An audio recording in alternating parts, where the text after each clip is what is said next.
যে শব্দ দ্বারা কোনো কিছু নাম বোঝায় তাকে নাউন বলে, যে কোনো কিছু নাম। যেমন রনি, লিটন দুটো ব্যক্তি নাম, তাহলে এরা হচ্ছে নাউন। এখন জানবো নাউনের প্রকারভেদ সম্পর্কে। নাউন সাধারণত 5 প্রকার। প্রপার নাউন, যে নাউন দ্বারা কোনো একটা নির্দিষ্ট নামকে বোঝায়, যে কোনো কিছু নাম। যেমন রহিম, করিম, এগুলো হচ্ছে প্রপার নাউন। কমন নাউন, যে নাউন দ্বারা একই বৈশিষ্ট্য সম্পন্ন সকলকে বোঝায় তাকে কমন নাউন বলে। যেমন বয়, গার্ল, প্লেয়ার। এখানে বয় মানে বালক, এখানে সকল বালককে বুঝেছে, অর্থাৎ একই বৈশিষ্ট্য সম্পন্ন সকল বালক। গার্ল, সকল মেয়েকে, গার্ল মানে মেয়ে, সকল মেয়েদের বুঝাইছে। প্লেয়ার, খেলোয়াড়, এখানে পৃথিবীর যত প্লেয়ার আছে সকলকে বুঝাইছে, মানে এদের সবার একই বৈশিষ্ট্য আছে।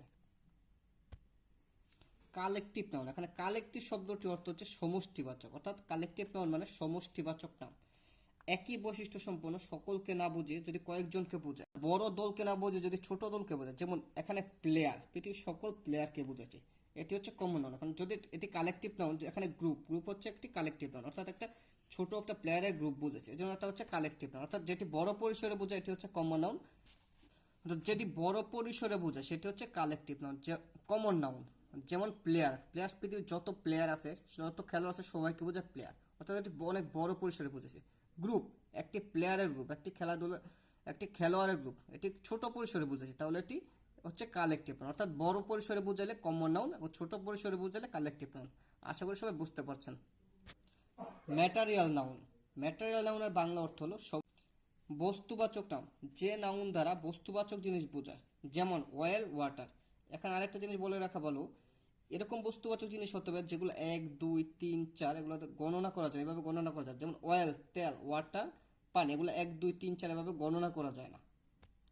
এখানে আরেকটা জিনিস আমরা জানবো, যদি কোনো জিনিস মানুষের তৈরিকৃত বস্তু, অর্থাৎ এটি হচ্ছে কমন নাউন, আর এই বস্তুর যে উপাদান দিয়ে তৈরি সেটি হচ্ছে ম্যাটেরিয়াল নাউন।